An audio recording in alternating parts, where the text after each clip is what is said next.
morning, Chairman.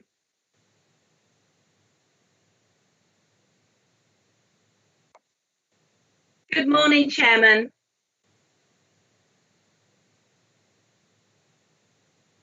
Paul, I think you're muted.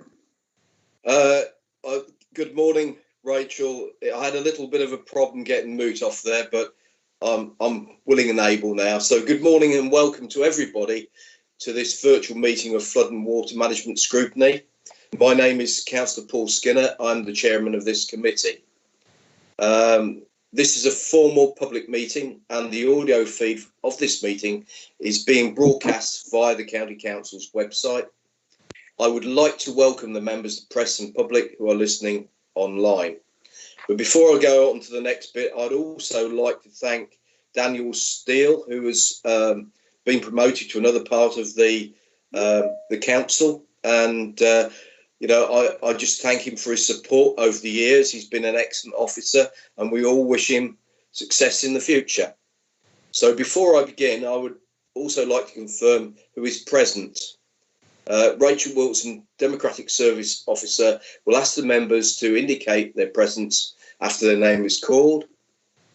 When you're invited to speak, you should unmute your microphone and switch on your video. When you are not participating in the meeting, please make sure you have muted your microphone and switched off your video.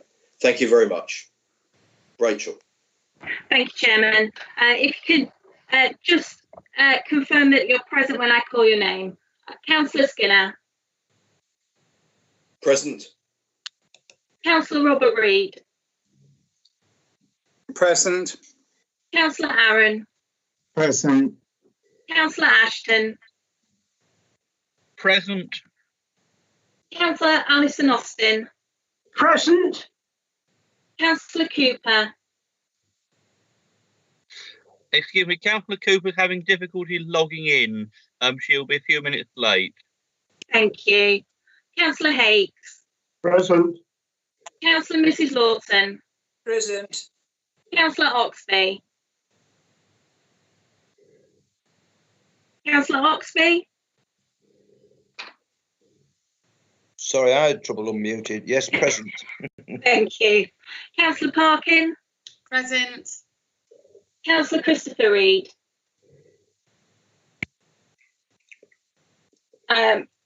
In district councils, we have Councillor Richard Austin. Present. Councillor Vaughan.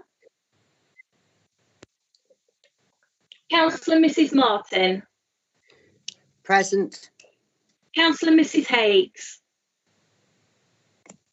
Present. Councillor Seymour. Councillor Fleetwood. Present. And Councillor Crawford. Present. Thank you, Chairman. Thank you very much. I come in there for a second. Councillor Crawford will be new to some members. She is the South Kesteven District Council member and to join us. Thank you. Thank you and very, very much welcome. Firstly, I'd like to ask the members of the committee and the other participants to type speak in chat when you wish to ask a question or make a contribution. Requests to speak will be collated by my vice chairman, and please can you keep your questions and contributions fairly succinct, please. Also, just as a reminder, please turn your camera and microphone off when not participating. Can I also ask members who are intending to leave the meeting to indicate using the chat function? Officers do not need to do so. We now will move on to the formal agenda. Rachel, do we have any apologies? I haven't received any apologies, Chairman. Thank you very much. Moving on to item 2, do we have any declarations of interest from any of the members? Chairman, I mean to make a declaration. It's Councillor Ian Fleetwood.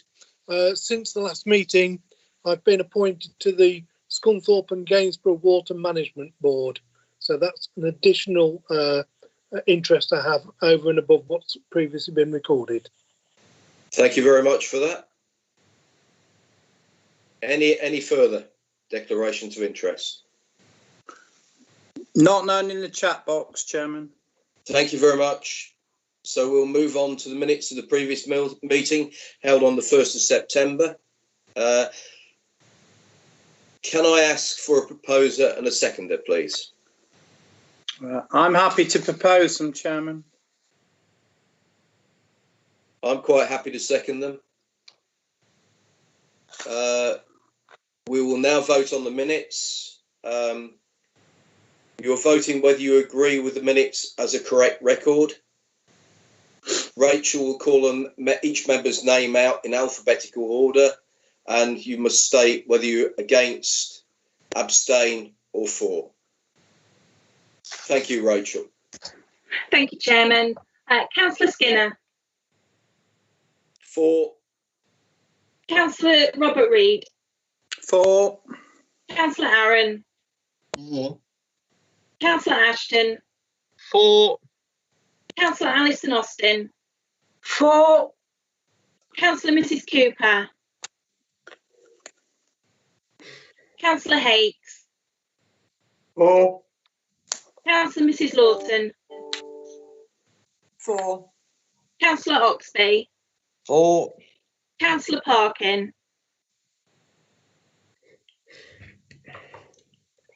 I wasn't in attendance at the last meeting. This is my first one, Rachel. Thank you. Councillor Christopher Reid. Councillor Richard Austin. For. Councillor Vaughan. Councillor Mrs Martin. For. Councillor Mrs Hakes. For. Councillor Seymour. Councillor Fleetwood. For. And Councillor Crawford. Abstainer, as I wasn't present at the meeting. Thank you. Thank you, Chairman. Thank you very much. They're obviously clearly agreed. We'll move on to item 4, which is the announcements by Chairman and the Executive Councillors. I'll ask Colin if he's got anything he'd like to announce. Thank you, Colin. Thank you, Chairman. Just a couple of things I'd just like to touch on with the committee members. Firstly, you'll be aware that our big project for this year has been the flood alleviation scheme at Digby. That is now nearing its completion. So we will have a further 58 properties better protected from flooding than they were before. I think we should be completed by Christmas, and we'll do some publicity on that in the new year. Secondly, I just want to mention that some of you will be aware that DEFRA have announced a £150 million Innovation and Resilience Scheme. So we're working through the Flood Risk Partnership to develop a strong bid for Greater Lincolnshire. We intend to submit an expression of interest by the mid-January deadline, and if successful, we'll then work up a more detailed business case. This fund is designed to support new innovative ways of supporting and promoting community resilience. So we'll be looking to incorporate a range of activities across the area to submit to government. We'll keep the members of this committee informed, and obviously I would hope for your support as we progress this initiative. Overall, DEFRA are looking to identify 25 schemes nationally to run from 2023 to 2027. And we expect to be one of them. So on the basis of a pro rata basis and fairness, and if we are one of those 25 schemes, we could expect to see £5 to £6 million allocated to Greater Lincolnshire for work in this area. So it should be a substantial investment. So that's where we are, Chairman. Those are the only couple of things I'd like to say today. I'm not sure if Eddie's got any other comments, but I'm sure you'll come to him in a moment. Thank you, Chairman. Well, thank you very much for that. That is a really positive piece of news, and it's really good news for all of the people in Greater Lincolnshire. Fantastic. I would just like to ask David Hickman if he's got anything to add at this point. Thank you very much, Chairman. I think Colin's covered those points extremely well. I think one thing that we should bear in mind is that government is undertaking its spending review this month, Clearly, that will have significant impacts on the overall funding available nationally for flood risk and indeed all areas of service delivery for the next the next year and the next few years. So we will look to have a much greater level of clarity over the next couple of months with regard to the direction of travel for funding for flood risk and drainage management. I think Colin wanted to come back. Yes, thanks, Chairman. It's just when David was speaking, it triggered something else I ought to have mentioned. You'll be aware that the government has announced in the financial statement last week £4 billion towards the levelling up agenda. So Greater Lincolnshire will be looking for its share of that money. That does not preclude us investing in further flood works that help economic growth and development going forward. So there may be opportunities to further bid into that fund through the LEP and through the lead authorities to try and secure some further money if we see a scheme that will really help economic growth and can be supported by having flood measures put in place. So there is that opportunity as well, Chairman. That is fantastic news, and I look forward to seeing that some schemes worked up by the officers. So moving on to item 5, this is the investigations undertaken under Section 19 of the Flood and Water Management Act 2010. This item will be presented by Paul Brooks, our flood risk manager. Are you there, Paul? Good morning, Chairman. Thank you. I trust I'm coming through loud and clear. You certainly are. Carry on. Thank you. Yes, thank you, Chairman. Good morning, everybody. The paper's before you. It is quite a high-level update on where we are with the what has, I'm afraid, become a backlog of Section 19 investigations. But I'd like to take this opportunity to assure you that we are working our way through what has been an exceptional 18 months. If I do mention in the paper that so far this year we've had around 30 Section 19s, which for us is a busy year. But on top of the 160 we had last year, it really has been exceptional. We are starting to get reports through. We have been getting reports through for a while, but we are starting to get to the point where we are in a position to publish the outcomes, having gone through internal validation process and consulting our risk management partners on the outcomes of the investigations. As you know, we are required to publish the outcomes, but over and above that, as an authority, we do publish recommendations that are made in the investigation reports, and it's important that we consult our risk management partners before we publish those recommendations, I beg your pardon, in order that we don't raise public expectations and commit partners to unrealistic actions. So that process in itself can take time, but we are going through that process. We are updating the website as things develop. And perhaps, Chairman, I could just mention how we are proposing to improve the information we provide on the website and to members as part of this committee through utilising an application called Power BI. Perhaps, Chairman, I could just... Thank you. It utilises the same information that is provided in the current spreadsheets, which are attached or part of a complete spreadsheet record of Section 19 is attached as Appendix A to this report. That is only part of the overall records we hold and publish, and I'm sure members would agree that it's an unwieldy piece of work now. We are looking at ways to improve the way that information is provided to the public and to yourselves as part of this committee. And I'm hoping, with the Chairman's permission, to be able to give a detailed presentation at the next meeting so that members are able to better interrogate the information we provide, and there'll be benefits across the board to members of the public as well. So it's an area we're developing. We recognise that the spreadsheet in its current format as presented is extremely difficult to interrogate and read. I'm afraid that it's just a consequence of the amount of information that's on there, but hopefully we can make improvements in that area. So I'm afraid not much more to update on this subject at the moment, Chairman.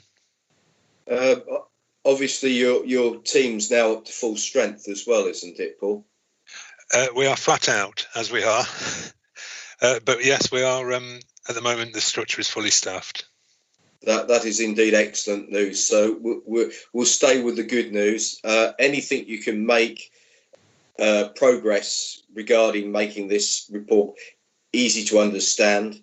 The fact is that you've started looking into near misses as well has got to be really good news. So as soon as you've finished, I'll invite members to speak from the chat. Do we have any speakers?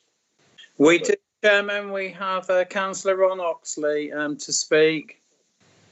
Ron, would you ask your question there? Thank you very much, Chairman. I'm going through the reports and I noticed two, one for Washington and one for Haington. It mentioned North Kesteven District Council, which we're in, and it also mentioned South Kesteven District Council. I just wonder if that was a misprint or for some reason they had something to do with my area. There's a question for you. If I may respond, Chairman. Please do.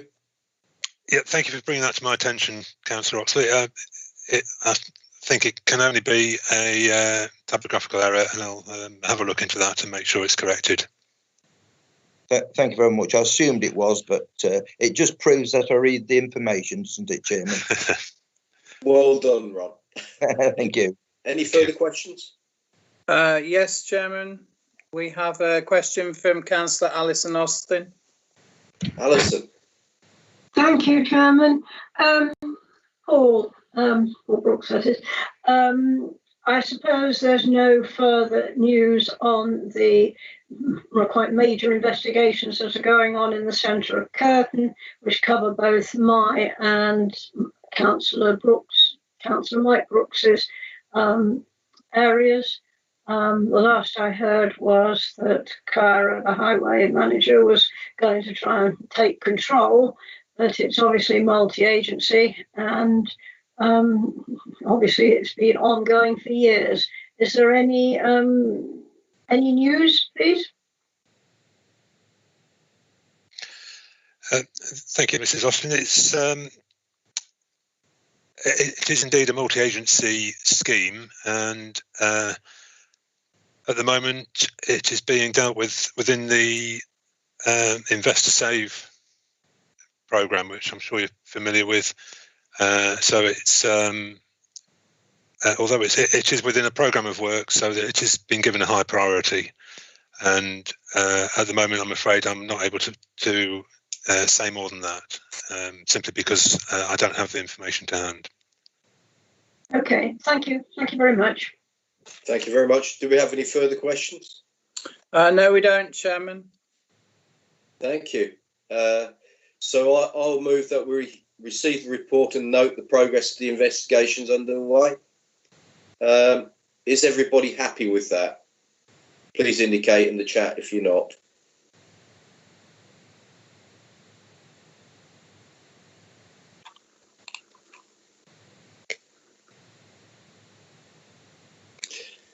Well, thank you. That is agreed. Moving on to item 6, which is the Environment Agency update. This item will be presented by Morgan Ray. Away you go, sir. Thank you. Good morning, Chair. Good morning, everybody. Yes, I will have some assistance from a few friends this morning as well. So, to a bit of background, the Chair's asked us to come this morning to give a little bit more detail, I suppose, into what has been quite a phenomenal year, really. We've had virtually a doubling of our grant and aid money this year for several reasons, principally to deliver the 300,000 house programme, which is continuing. We've had significant amount of money to help our assets recover from the exceptional flooding we had last winter, and to continue with our capital maintenance. And we'll be going through that in more detail. I think we've got plenty of time this morning, Chair, so we've got plenty of slides to show that to everybody. I suppose in parallel to that, we've also continued to be ready to respond to incidents, working closely with our partners at Local Resilience Forum. For example, 2 or 3 weeks ago, we helped with an exercise to make sure that all partners were ready to respond to concurrent incidents, so flooding or environmental incidents in parallel with the current COVID and Brexit preparations and responses going on. So plenty of work going on this year. So we'll start off with the first presentation, which is going to be covered by Pete Riley, who should be on the line as well. And Tracy's going to hopefully share her screen, and we'll go through that. It might be a bit reminiscent of Chris Whitty with next slide, please. So apologies for that in advance. But hopefully we've got plenty of time, Chair, and we'll take you through the various aspects of our work and some of our partners' work as well. Thank you very much for that. Continue. Morning, Mr. Chairman. So if we just share my screen, just bear me a moment.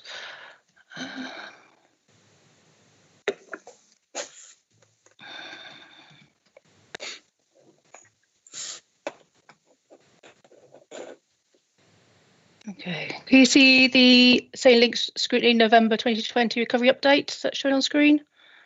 We can, thank you. Yeah, okay.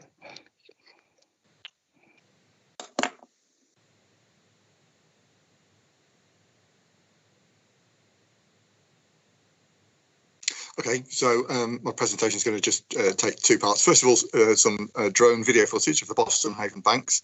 And I know the committee have been made aware of this project before and are well aware of it. So I think if we just watch the video footage first, and then I'll just say a few words.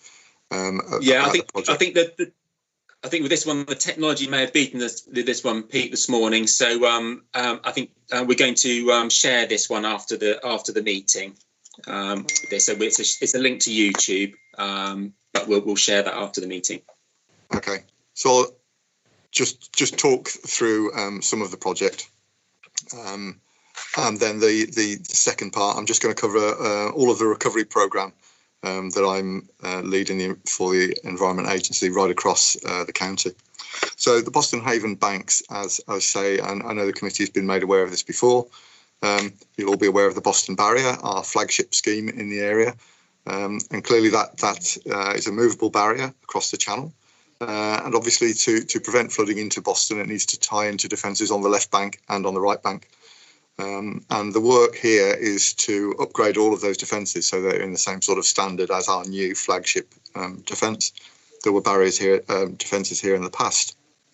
But of course, over the years, they've deteriorated and we've set a new standard. So the project is to raise that standard and get those absolutely first-class defences to tie in with the barrier and work hand in hand with the barrier. All of the defences, all defences act as a chain, and of course they're only as strong as the weakest link. So our job here is to ensure that all of these defences, both left bank and right bank, tie in all the way back up to the barrier and provide an excellent level of protection to Boston. So the position that we're at the moment, we're drawn toward the end of the project. We've made excellent progress all the way through.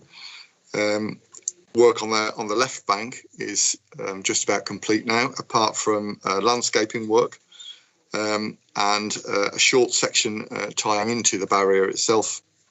So to try and drive that through to conclusion, our contractors Jackson's have brought in additional resource. We've negotiated with Natural England an extension to their working window. Ordinarily, the working window would close today, 30th of November, but just to try and finish off the last couple of 100 metres of bank, we've negotiated a 2-week extension. Now it's nip and tuck as to whether we will get this completed, and it's rather weather dependent. It's earthworks, so depending on the weather, and the forecast isn't great at the moment. It's, as I say, nip and tuck as to whether we will quite get this finished. What we're talking about is topping up 100 to 150 mil, so 4 to 6 inches in old money. So those defences, it's not as if there is great risk presented, but obviously we want to have the same standard of defence all the way through. On the right bank, all is complete except, sorry, on the right bank is a final tie-in, and that's 40 or 50 metres with some low spots. Again, 4 to 6 inch low spots, but of course it can take some considerable re-engineering of the bank and the footprint, as you can see in that the images shown, to allow us to top up that bank. Again, it's a pretty robust defence all the way through now, but we're not going to let up until it's absolutely at the same standard from top to bottom. So we are trying to complete that work now. I think on balance, it's unlikely that we will complete on the right bank. The contractors are likely to be back in the new year to try and complete that. At the moment, they're telling us that that's going to be in April that they'll be back in and completing those earthworks. And obviously, we're pushing them pretty hard to try and pull that in a bit earlier. Our financial year, as everyone will know, ends the end of March. So we're looking to pull that in beforehand if we can. But as I say, it is touch and go on that as to whether we will get that completed. The left bank scheme is protecting around 300 properties, just a little over, and the right bank is protecting a little over 600 properties. So they've got an excellent standard of defence at the moment. The vast majority of those defences are in very, very good order, having been worked on now. It's the last few linking sections that just need topping up and polishing, then final landscaping works, and hoping to get away from site in spring of next year. Financially, we've made excellent progress as well. Managed to access additional funding from the DFE. We've brought in £100,000 from them so far and have had that land with us. We're hoping for an additional £500,000 from them as well. We're hearing good noises and are pretty confident that money is going to come in as well, although we are waiting on final confirmation.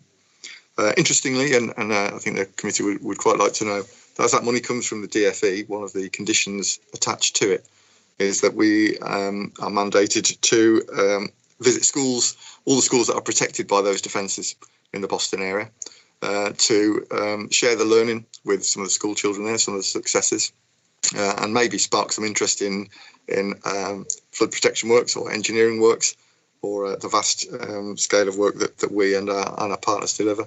I think that's a real positive benefit. It's work we have done in the past and have moved away from. So certainly I think to bring in that extra funding, it's well worth us investing some time to get out to those schools and infuse some of those younger members of the community.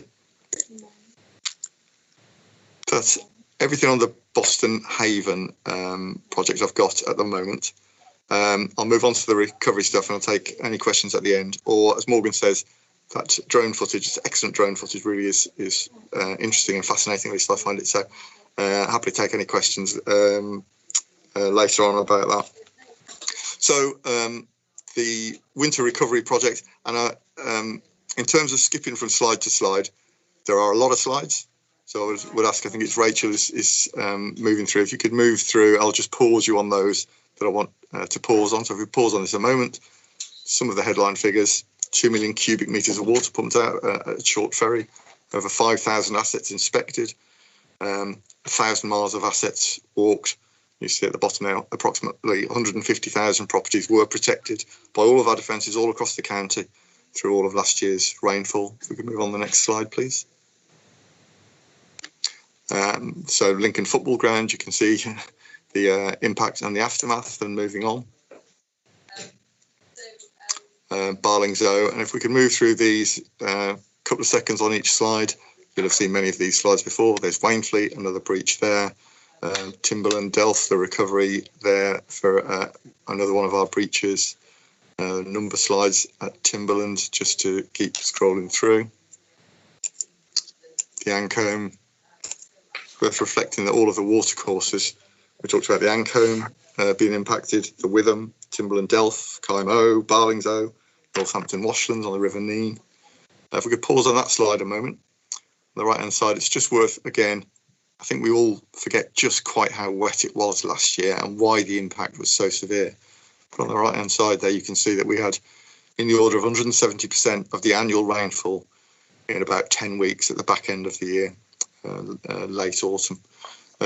A phenomenal amount of rain, and you can see just where it lands, Lincolnshire and into Yorkshire. And of course, our Yorkshire area are also running a major recovery programme to repair their assets too. So moving on, please. Just the whole area and the floodplain. Again, not news to this committee, but worth reflecting on.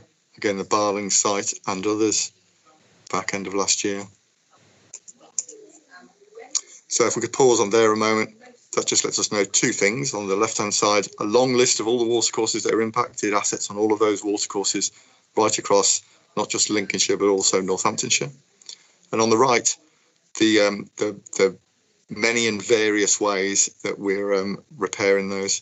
So you can see that we work with our CDF is our collaborative design delivery framework, so our major national framework contractors. We've got internal drainage boards. The FOF are the smaller local contractors delivering work for us, and indeed our own Environment Agency field team and MICA team for the mechanical, electrical instrumentation works. And indeed, those contractors, several of them have got 5, 6, 7 gangs on different sites at any one time. So we've had over 15 sites live at any one time as we're working now to move through and deliver these. And moving on, please. So again, breaches, and if we keep skipping through these, just to see the interesting part or the noteworthy part about the programme is not the complexity of any one site, like say the Boston Barrier, or the intricacy of it. It's the volume of sites and the fact it's spread right across the area. So we'll just continue to skip through these slides, looking at site after site after site where we've had damage to earth embankments, banks put under terrific pressure that we haven't seen, some of them in their entire life. Sometimes that's 30 and 40 years they've not seen this kind of pressure. And so, of course, you get impact there. If we could just pause a moment there. A large part of the programme has also been about accessing remote sites. Many of these sites are remote, linking sections between communities that are at risk. So often relatively few communities or properties directly affected by the site. But of course, access is fundamental to us delivering. So it is, it's not cheap to do. And sometimes we do struggle with the justification. But we cannot access these sites without this access being put in. And of course, once access is improved, it's there for the next 10 or 20 years for routine maintenance of these sites. Because of course, these all sites, every site that you're looking at, almost without exception, has routine maintenance multiple times per year, whether that's grass cutting or weed spraying, so on and so forth. If we can continue to flick forward from there. So again, just some slides on that. And you can see the scale both of the access works and the rebuilding works. Continue to skip through from site to site. Sometimes hard to tell one site from another.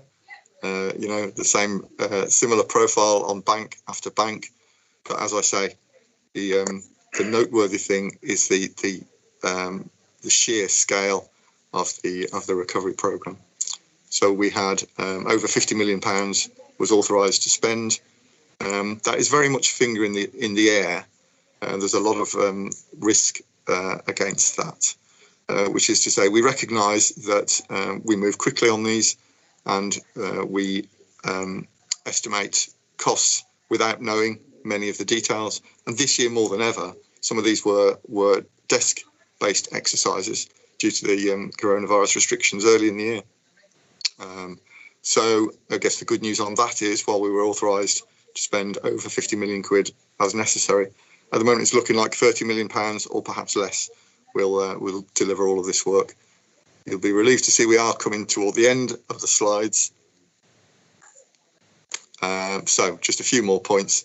Tree removal and bushing, clearing all of this work. If we could pause on this a moment again, many of these sites, the damage was initiated by vermin, whether that's badgers, rabbits, rats, and very often all different creatures in any one place. Clearly, badgers create the biggest damage. They're the biggest creature there, and we can continue to move on.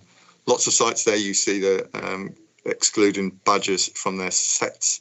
That's mesh placed over the bank, so we strip topsoil, place the mesh so that they can't dig through it and reinfest the bank in the future, and then replace topsoil over it.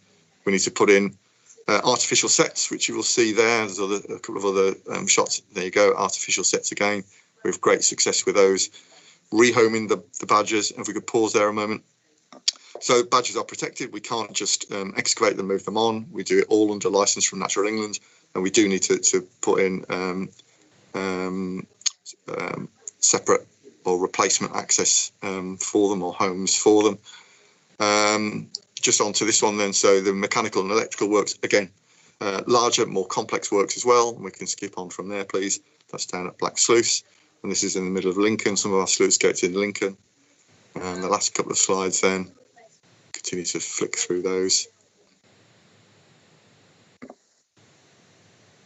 Right, and that is me about done, I think. So a real canter through there, and as I say again, what's really striking about the recovery programme is just how far it is, how many watercourses, how many assets, over 200 assets impacted in one way or another. And as I say, working with all of our delivery partners, it's been a fantastic year. I don't think any of us thought back in April that we would have delivered as many projects as we have by now, with all of the COVID restrictions.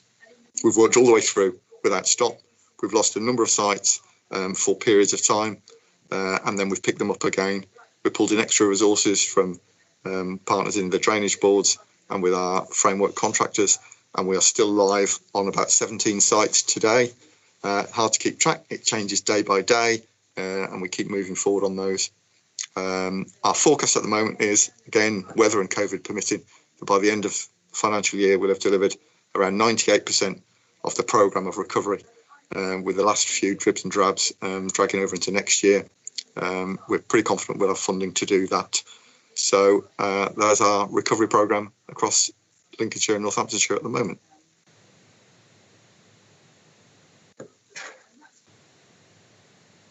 That's fantastic news. Thank you for that. Do you want to take questions at this point? I see you've got 3 sections, or I'm happy to take some questions now if that fits in with the agenda. It can be very fluid. It can be to suit you. I noticed that we've got some questions. Robert, who's the first? We have 2 questions, Chair. May I be permitted to say a few words before we get to those, please? Of course. Thank you. Well, first of all, I'm sure the members will have found that the hard copy presentation that's been sent out has been an excellent picture presentation. I found it most informative and helps me understand. I'm sure others do too. So I praise where praise is due. Thank you. The second thing is, amongst it, I happen to notice that I join with other councillors, I'm sure, with their fingers crossed for the second phase of the Black Sluice complex at Boston, and hope that moves through swiftly. And somewhere along the lines, Chairman, we need to mention about the historical data collection of the new officer in Steve that we have, and the similarities of highways for Fix My Street, i.e. status, description of flooding and action of works that's now available for councillors to make. Anyway, I'll stop rambling. We have 2 questions. One, protocol first, County Councillor Alison Austin, and then District Councillor Richard Austin has 2 questions, Chairman. I'll leave you to manage as you feel fit. Thank you very much. Alison, would you like to come in first, please? Thank you. That makes me feel bad because Richard got his question in first, but never mind. I come before him in the alphabet. Right. Thank you. Thank you very much. First of all, Peter, but all both of the officers from the Environment Agency. That was very, very useful, very informative, and I appreciated reading it. So my question then, I assumed I was a little bit briefly confused when I actually read the meeting report, but I decided it must have been written possibly for a September meeting, no, a previous meeting, but it seemed to me out of date. So I hope I'm right in assuming now that the work on the lock is completely finished at Black Sluice, isn't it? That's my first part of my question. And my second one, the second part of that same one is, how are you dealing, or have you done now, the work on the gravity sluice, please, at Black Sluice? And I have one quick other question. Okay, so as I understand it, as I said, it's very fluid, and you can understand we're dealing with over 200 assets, 140 lines on a slide. My understanding is the work there is complete. And when we say complete, there are often a couple of phases to completion. One being the standards of defence are reinstalled, and then there's often snagging works and final finishing off, painting, replacing handrail, and so on and so forth. So my understanding is that all of that substantial work is complete, although I do understand that there is some completion of such things as handrailing and final commissioning of the site that's going on at the lock. And as I understand it again, and I'm happily checking and come back and confirm after the meeting if that's useful, we're in pretty much the same position with the gravity sluice there now as well. It was out of commission, partly out of commission for some time, which obviously creates a degree of nervousness. But as I understand now, it's fully operational again. As I say, it may be that it's operational under manual control and not yet finally automated, but it is operational as a defence. Thank you. That is good news, because obviously the weather at this time is very unpredictable. So we have to be prepared for letting more water out than perhaps we sometimes have to. But I did assume, because all the barriers and the big machinery had gone from the immediate vicinity of the lock, that was essentially completed. Now, I just got a little bit confused as regards the Haven Bank works. Exactly which, because obviously I know this whole area in very great detail, which is the little bit still outstanding? And if I can make a comment at the same time, I know with my most local school, St Thomas's in Boston, they've had involvement right from, well, certainly from the start of the barrier work. So thank you for that. And I'm sure they will welcome any further involvement that there is. Thank you. Yep. Right, so it's just the banks. Yeah, so the final bit is on the right bank, which is orientated as you look downstream on the right-hand side. That's immediately nice. Downstream of the barrier. It's a 40 to 50 metre length in total, but there are just some low spots within that, and they are 100 to 150 mil low, just in some spots. Right, that's then sort of going from about Western Power round the corner, and again, sort of more on the corner, past St Nicholas's, well, that's on the other side, but the industrial estate. I think your knowledge of the site is much better than mine. Don't worry. Is the section, as I say, 40 to 50 metres total length, immediately downstream of the barrier on the right bank there. That's fine. Thank you. Thank you very much for that then. Thank you, Alison. Richard, would you like to come and ask your questions, please? Thank you, Mr. Chairman. Please, can we have a recap on the key element of the design criteria for the Boston Barrier? How many years is it designed to protect the area from anticipated sea level rise? I might have to defer. Thanks, Deborah.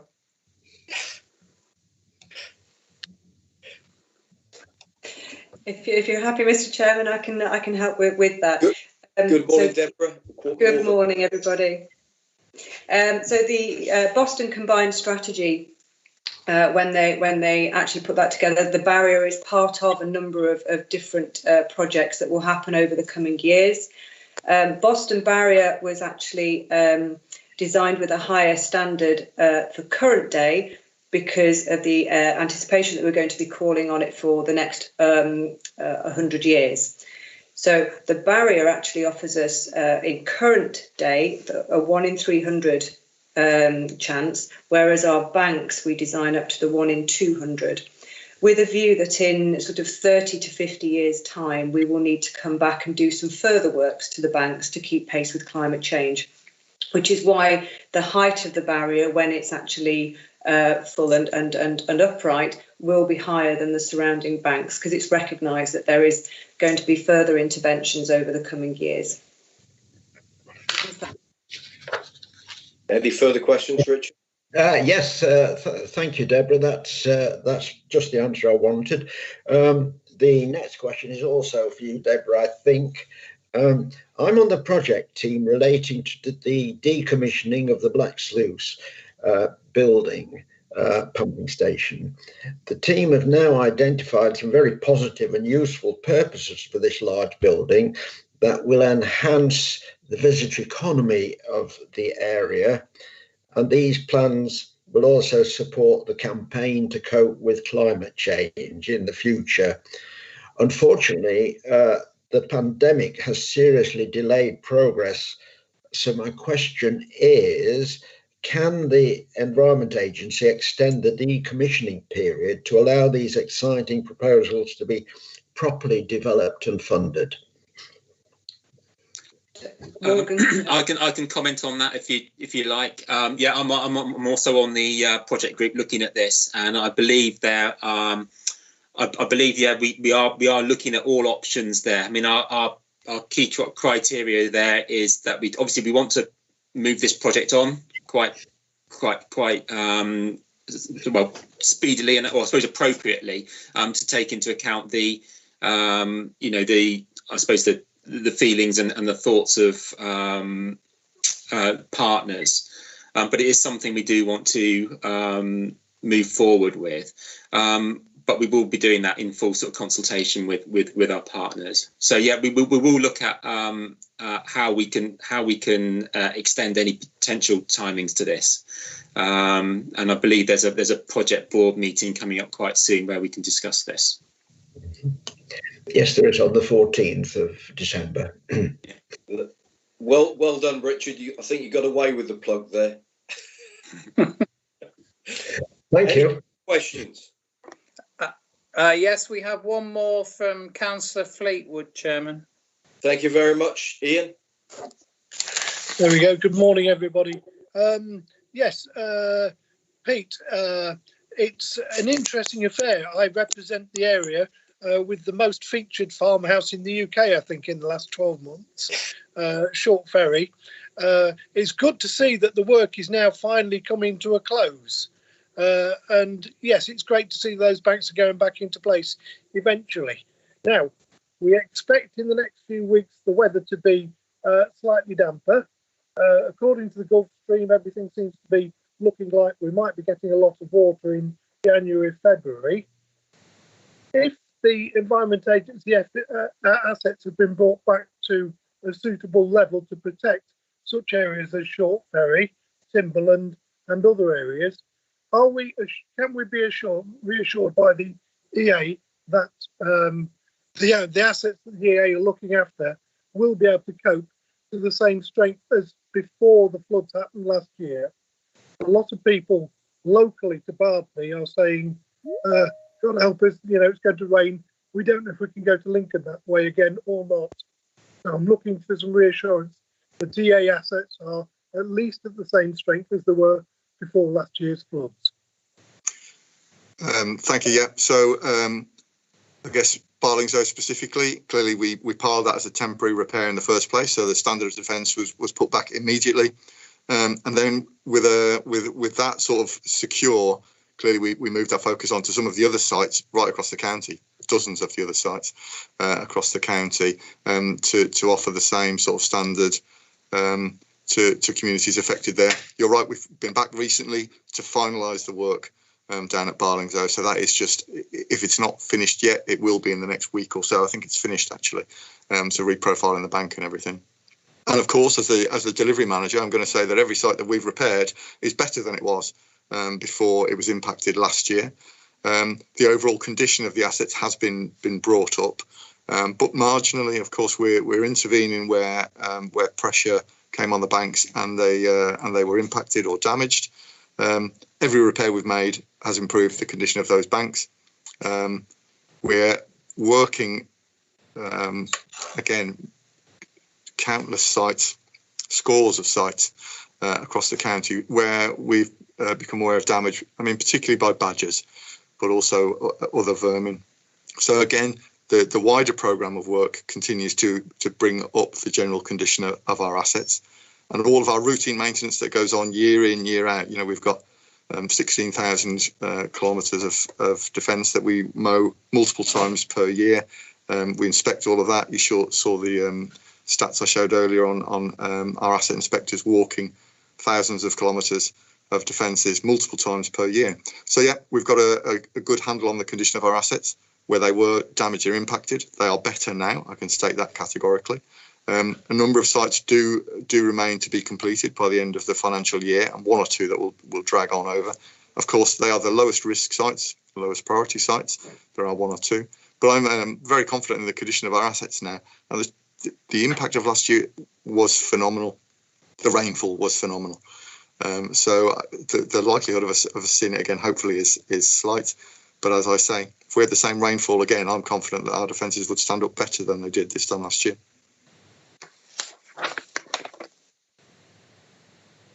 Thank you for that. A very thorough report. A couple of bits I'd like to add is I know our area, Boston, we're involved with primary engineer and secondary engineer, and there was a point made there. These sort of projects can inspire, the future engineers, and I think that's a real good point that you made. Thank you very much for such a thorough report. I guess we've got the next bit to go on. Are you presenting that, Morgan? No, it's Deborah. So Deborah's online. Then she's ready to go, I think. Thank you. Off you go. Thank you. Not too many slides for everybody, so we'll have a quick run through what's been happening on the Lincolnshire coast over the last few months, including the interim beach management and some of the other works that are underway. So really just a quick summary. So really pleased to say that we managed to get the beach nourishment done this year. We ordinarily start just after Easter. We did have a short delay because of COVID. But we managed to only be delayed by just a very few weeks, actually, with some really good work with our contractor. So we work with a contractor, Team Van Ord. They are one of the dredging companies. There are very few of dredging companies for us to work with nowadays, none of them UK based. But fortunately, they were very proactive in sort of getting equipment around from different parts of the world under quite difficult situations, a lot of uncertainty of where they could get to with the COVID restrictions in place. One of the issues that we had to deal with, they're a Dutch company, so we worked very closely with government, ensuring that we could actually get the Dutch staff. They had to have an exemption through government to be able to come and work straight away and not have to do the quarantine. They quarantine the other side. So that was a real success and meant that we were able to work and start work much quicker. We also then had to think about how we kept staff safe. Very similarly for Boston Barrier as well, I think it's worth mentioning. Boston Barrier, I think, only lost a couple of days. They managed to switch their working practices to be COVID safe within a couple of days. We had something very similar here when we got staff to site. We made quite a lot of adjustments. You can see there on the pictures. We had to change the whole site setup. And one of the more complicated bits was about how we actually did some of the operations on site, where you have to have two people working very closely together. We had to find quite innovative ways of doing that. But it was all successful, and you can see there from the photo, we were very fortunate with those beautiful blue skies and great weather. So all of our toolbox talks and getting staff together, we were able to do in the outdoors with plenty of space for social distancing. We also recognised that it was going to be different this year with people visiting the coast. A lot of people came out to the Lincolnshire coast that hadn't been before. They were staying much closer to home. Ordinarily, they would have gone further afield or gone abroad. And they decided to staycation and stay local, which was really interesting, hearing some of the comments about how beautiful the Lincolnshire coast was, and they couldn't understand why they hadn't been before. But what it did mean is you had a lot of people who didn't know where they were going, the local geography, had never seen the dredger in operation before, and everybody wanted to come and have a look. So we did have we put a lot of thought into how we were going to keep people safe and keep people sort of socially distanced. So just some pictures there. The interim beach management, we moved 414,000 cubic metres of sand, which is about the same as we move most years. Comes in at around £6.5 million a year, but very similar operation to what we'd already had, other than those COVID measures. We were fortunate with the weather this year. We had a couple of days lost where we couldn't operate, but as a rule, it was a really successful campaign, and probably one of the smoothest campaigns that we've had for a number of years regarding weather. One of the other things that we've done this year out on the coast, we do a survey, and we do regular surveys of the beach, because obviously the sandy beach is such an important component of the sea defences out there. And we'd recognised for a number of years that we were seeing, it's very dynamic, the sand moves around a lot, and we recognised that we were seeing a depletion of the beach and erosion of the beach at Winthorpe. We had been keeping an eye on it and doing more regular surveys. And we do have triggers, so we know what the minimum beach level should be at any time for us to have the required standard of protection out on the coast. And you can see there in the top right picture, it's the reds and the oranges are where we've got high levels and large amounts of sand on the beach. And the top of the picture there is the seawall. But you can see that we're starting to see those dark blues, which means that the sand is getting depleted. And you can see the bottom left-hand picture there. The old concrete defences were becoming very exposed, and at one point we could actually see the sheep piles. So recognised that it was time for us to actually, sort of take some action, and needed to increase the sand levels there. We can't get the dredger into that location. There's a lot of sandbars immediately offshore there, so the dredger can't get in close enough for us to sort of pump the sand on shore. So we took the decision to move some of the sand that had accumulated onto the sandbar, so those reds and orange areas, and to move that around the beach and push that sand into the hole that we'd got there. So fortunately, we'd had the foresight to allow for this kind of operation in all of the permissions we have. So the environmental permissions that we have, we'd already got permission to do this. We've not done this on the Lincolnshire coast before. We've never manually moved those the sand around, but we did actually then manage to have a very rapid response. So within 1 week of us deciding we were going to do this, we were on site. We had all the plant on site.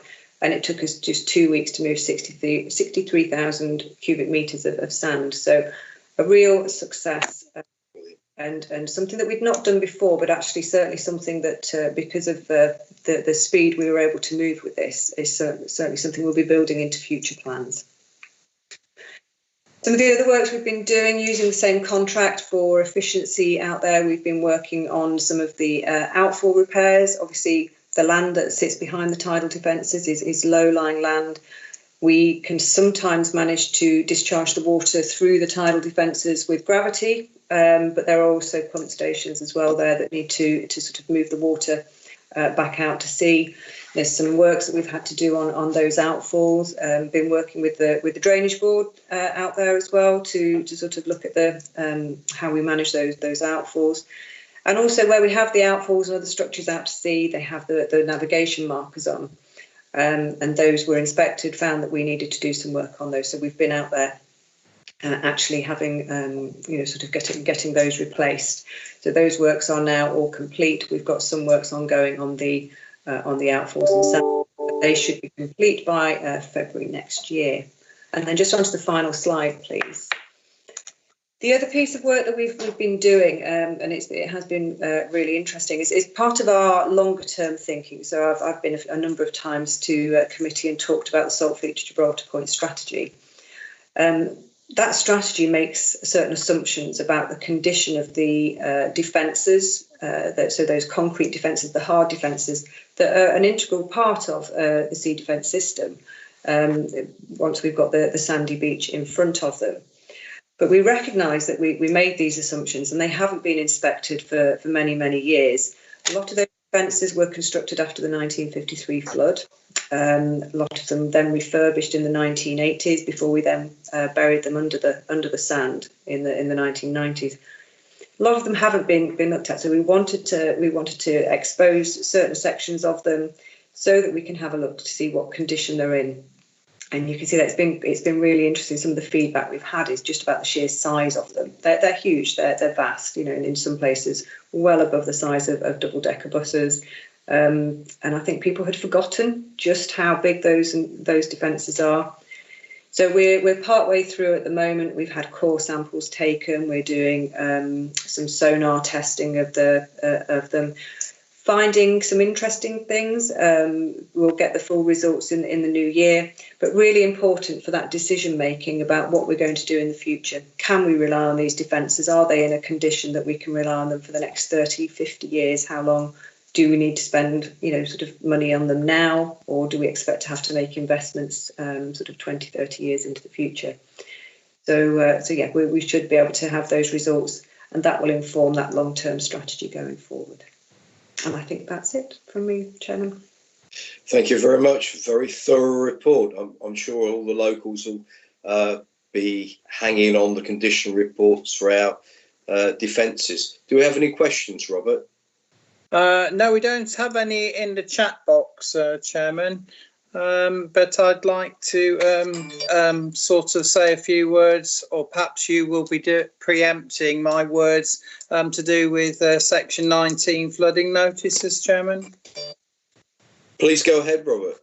Okay, so we're well aware that there was two major reports in Skegness in September, and I know that the investigations make a huge amount of work, and that actually we have brought in extra budgets to actually resource the information, and I've got reason to believe that some of the reports are a little bit slow in being concluded, if I may put my head above the parapet. And it really takes me back actually to asking again if I know Section 19 will come up under the work programme later, but it does bring me back to talking again about the reporting mechanism for status of flooding, the description of the flood and actions of works which are available for councillors to report, see the updates and see what's actually going on, so they can be informative and supportive to particularly those people that are affected by them. Thank you. Thank you. David raised his hands. Would you like to come in, David? Yes, thank you very much, Chairman. If I can ask the member to send us the details of exactly which Section 19 investigations he has concerns about, we'll look into those. All of the ones from last year certainly should be progressing, and I would be concerned if there were any that were not progressing as well as they should. So I'd be grateful for those details so we can follow that up. Thank you very much for that, David. Thanks for those reassurances. We have two more speakers, Chairman. Yes. Okay. Okay. So we have Councillor Tom Ashton and we have Councillor Christine Lawton. Tom, is Tom first? He is. Thank you. Off you go then, Tom. Thank you very much, Mr. Chairman. Just a comment, really, to thank Deborah there for a incredibly interested in detailed presentation. It's exciting to see the work there up at Winthorpe, and how our understanding of the actions of the sand and the waves and the tide, and how all of that is beginning to tie together. And I'm pleased, delighted with the emphasis on getting on with that and the rest of the work. So I think it's a credit to all involved.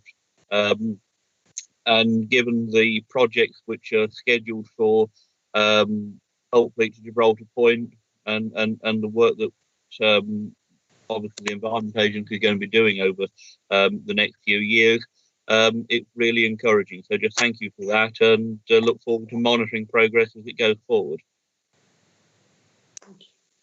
Thank you, Tom. Christy, would you like to? Yeah, thank you very much, Chairman. Deborah, I do apologise. This may be an extremely stupid question, and I used to be very nervous years ago of asking stupid questions, but now, quite frankly, if I'm curious about something, I will ask. Is there an infinite quantity of sand available for us to manipulate, or is it a resource in the way that coal and our silt soil is that could be diminished over the years? I remember reading something years ago about the future shortage of gravel, where we're exploiting so much gravel that we will eventually run out of it. Is there infinite available of sand we can just dredge up and move into to do what we wish with? Thanks for your. It's a great question, actually, and I will keep it brief, but there is a huge amount of information that I could share, and if you were interested, I'm more than happy to catch up afterwards. But the short answer for us at the moment is that there is plenty of sand available for us to continue to nourish, certainly in the short to medium term.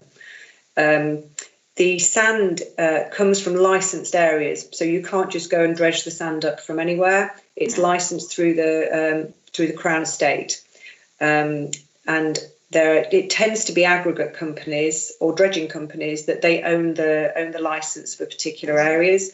There's 5 or 6 areas that are licensed reasonably close to the Lincolnshire coast for us. That has the right grade of sand. So obviously some areas are coarser, some are much finer sands, and we do specify the sand grain size that we're sort of within an envelope. So there is that supply available at the moment. It's hard to find out exactly how much there is because it's commercially sensitive. The aggregate companies don't like to share too much information on how much there is and where. So I think that is the short term we're okay. One of the things that we're looking at is the carbon footprint of the operations that we take. So bringing sand, sort of sucking it off the seabed, bringing it in and pumping it on shore is quite carbon intensive. So one of the things that we're trying to balance at the moment is how much sand, and would we be better having structures that hold the sand so we need less of it? But also part of that thinking is in the long term, where will the sand come from? It tends to sort of swirl around the North Sea a little bit. So you get what's called sink areas. So the sand will accumulate in certain parts of the seabed. So it doesn't get lost. It stays somewhere within the system. But whether or not we can access it depends on an awful lot of sort of commercial aspects as well. Thank you very much. It just worries me sometimes. We seem to take nature's bounty for granted. These things we make use of these things and they will always be there for us. And sometimes things run out. But you reassured me. Thank you very much. Thank you for the question. Interesting. I presume it's projects now, is it, Morgan?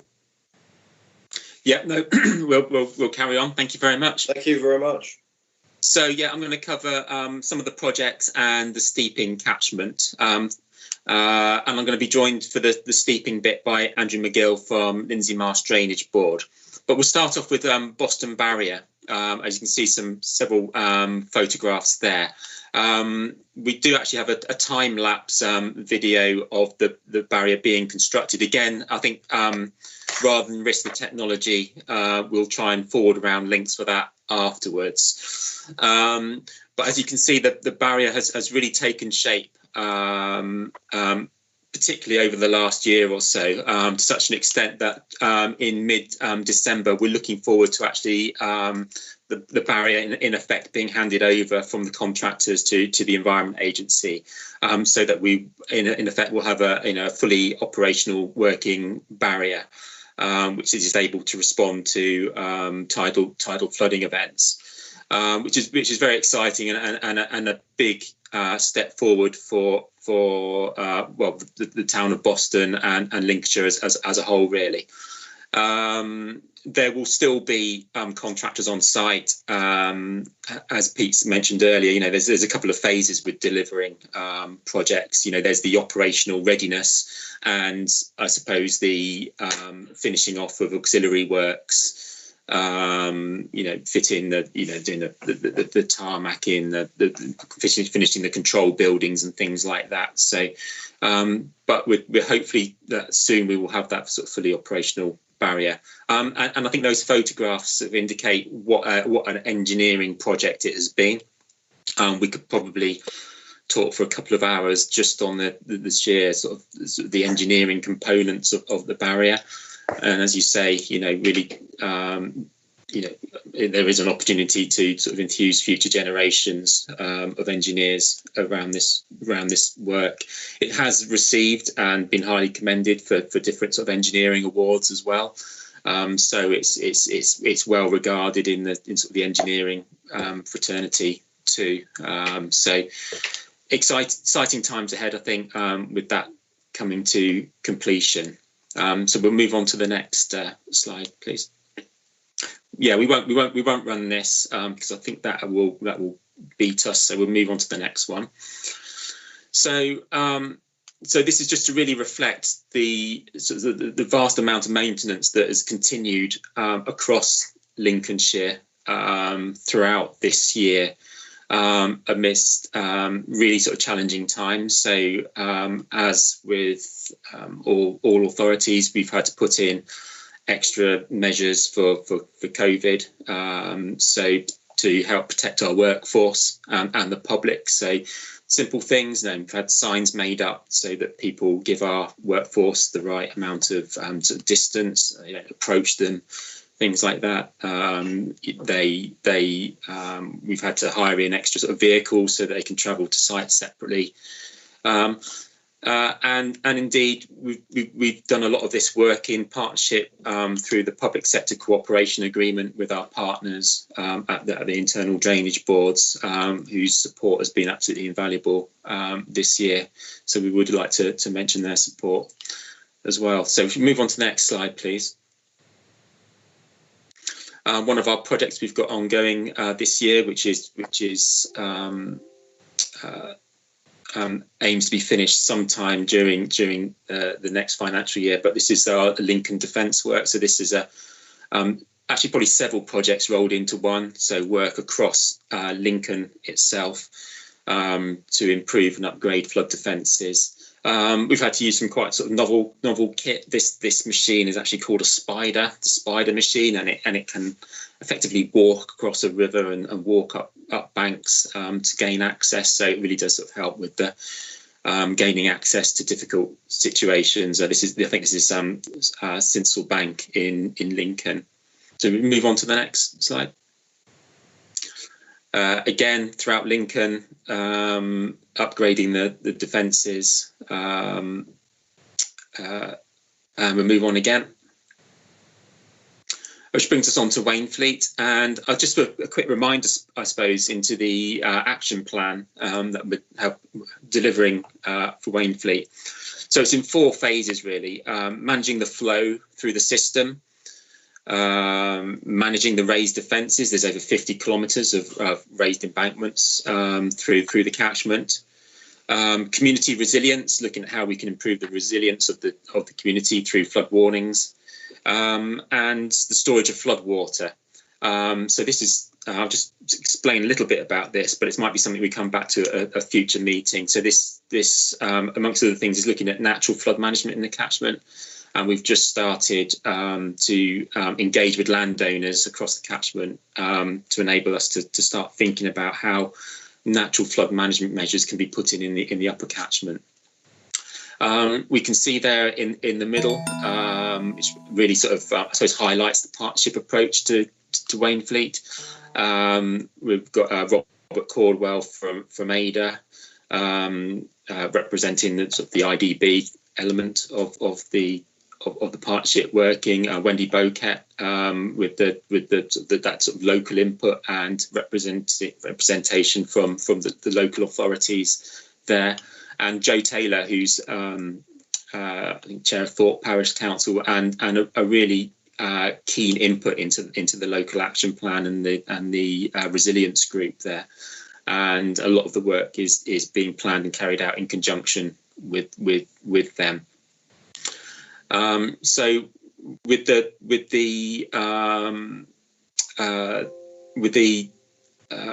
dredging work that's just been ongoing this year, which is under sort of the managing the flow theme, the support from our partners has been vital. It's around about £1 million worth of work, with contributions, significant contributions from Lindsey Marsh Drainage Board, Lincolnshire County Council and East Lindsey District Council.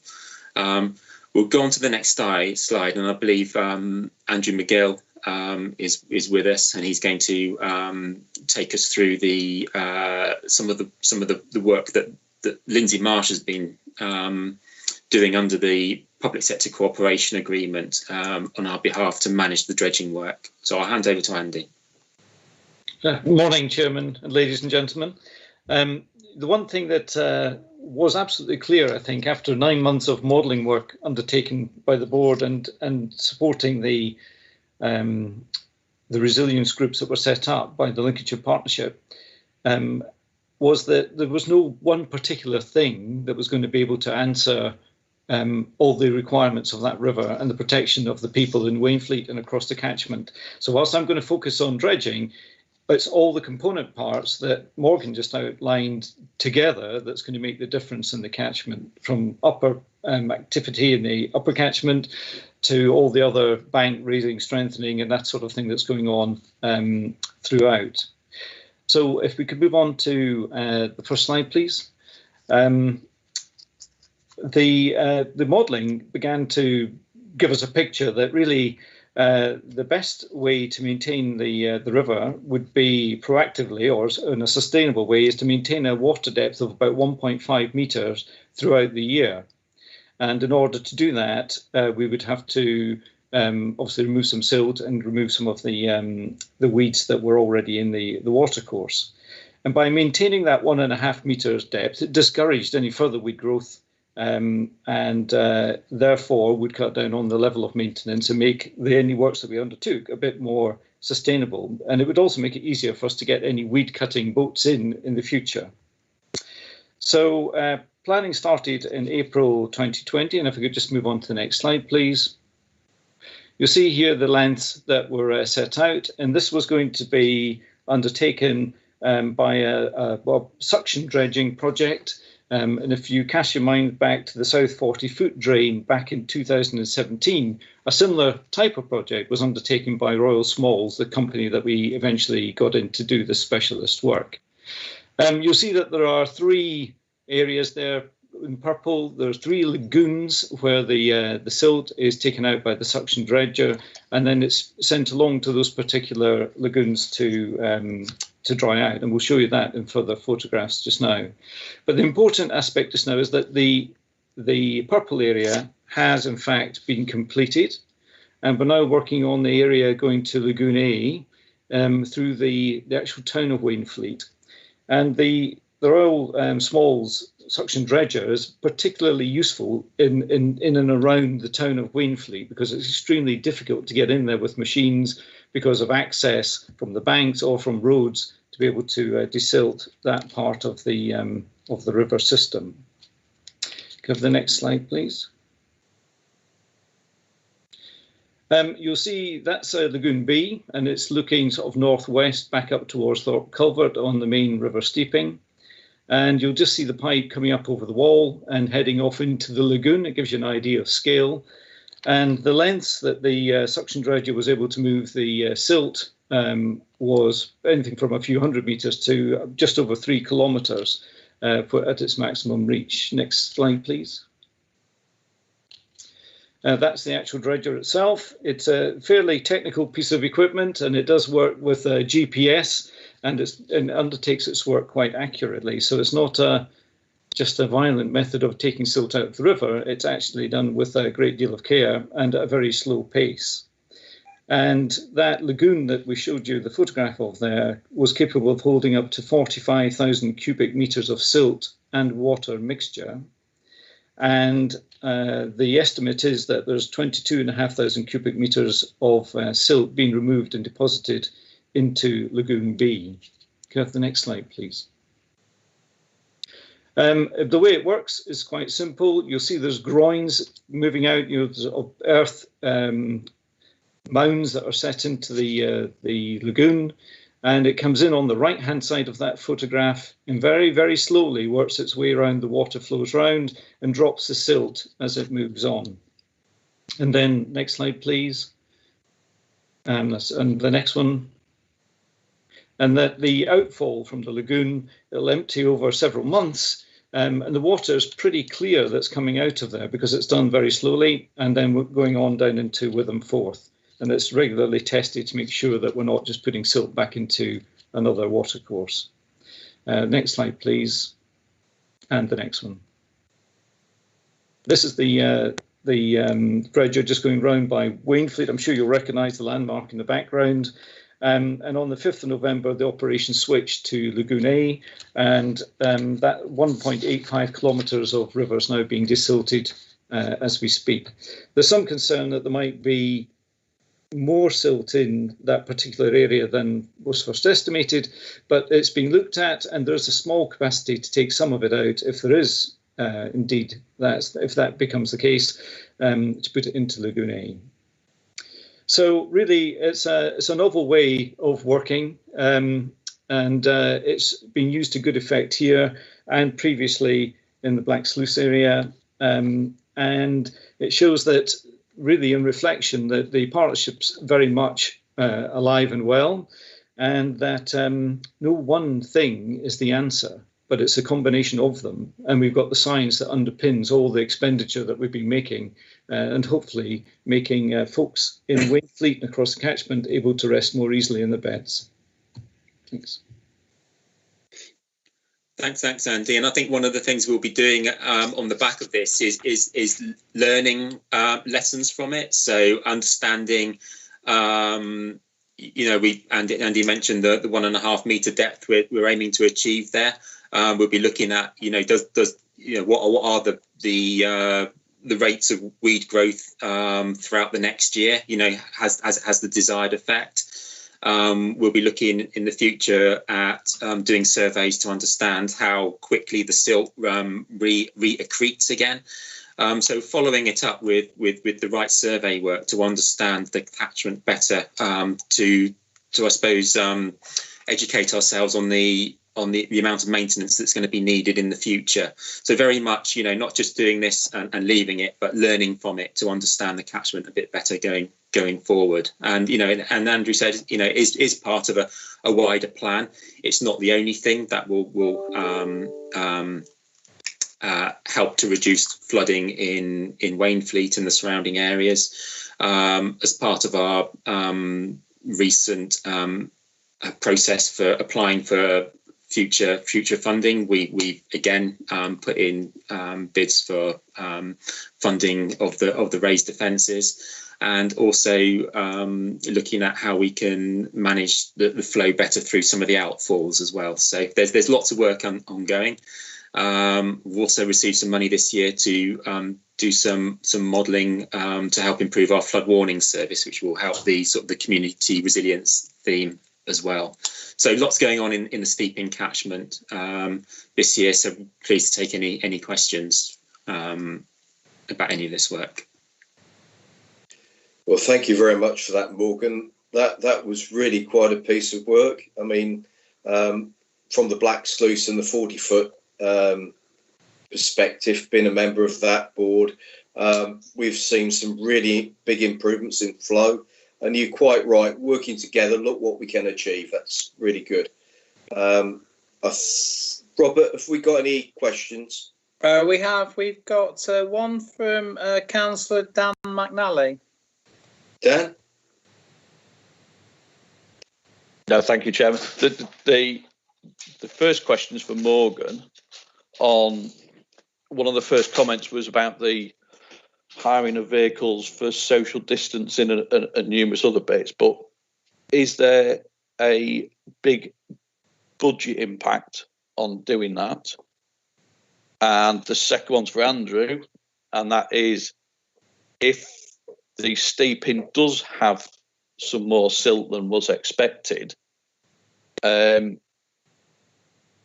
will we be carrying on to take that out rather than walking away and leaving it? You know, so if we've run out of money, so to speak, would we be asking the partners to contribute that little bit more to get the job done, get it finished, and walk away after it's finished rather than before? Thank you, Chairman. Thank you. Yes, gents, who would like to take that? Yeah, just on the first point, I suppose there's a wider impact on budgets as a result of from COVID. Yeah, I mean, I agree. You know, there is likely to be some increased costs as a result of COVID working conditions. However, when looked at in the, I suppose the overall budget, you know, some of those costs are relatively minor. So it's a necessary thing that we have to do. You know, we've had to sort of purchase sort of additional PPE at the start of the COVID restrictions. So we've had to sort of factor that in as well. But and so in the overall maintenance program, you know, we've managed to keep majority of that on track. So it's had some impact, but not to the extent that we've still not managed to deliver our critical activities. So we're pleased that we've managed to deliver our critical activities throughout the sort of the COVID restrictions. Thank you. Did you want to comment at all, Andy? Or yes, Chairman. If I may just refer to the second question. The actual the doubt that's been created that might be some more silt. We're not talking excessive amounts, but there might be some more. It's being looked at as we meet here today. David's actually on the dredger with them, having a look at their sonar and checking things out to make certain. And with regard to the expenditure on the project thus far, we haven't actually gone into the contingency in any great way yet, and therefore I think it's fairly promising that we would be able to handle the small amount of additional silt that may need to come out. But that will follow from discussions with Morgan and his team. We'll have a look at the funding, and I'm sure we'll be able to handle that in terms of the whole cost of the project. Thank you. That's really reassuring. Dan, anything further? No, that's it. Thank you, Chairman. That's exactly what we wanted to hear. Thank you. Robert, is there any further speakers? No other indications, Chairman. Thank you very much. As a committee, we've been asked to consider and comment on the detail of this report, and it's been a really good report. I'll thank all of you that contributed. So I will move that we receive the report and note the progress of the ongoing delivery of the capital programme and recovery. So basically, if anybody dissents, can you indicate in the chat?